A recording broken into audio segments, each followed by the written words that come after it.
जी मासूमा, क्या हाल है आपके? जी मैं ठीक, आप कैसे हैं? क्या लेके आ रही है जुम्मा को?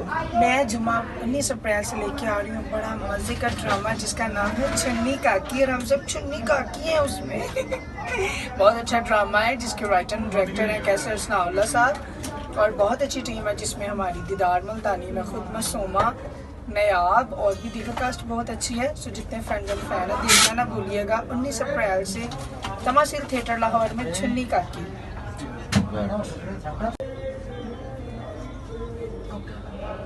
चीजें अंजलि कह रहे कि ਅਸੀਂ अपनी जाके ब्यूटी वर्क साफ करनी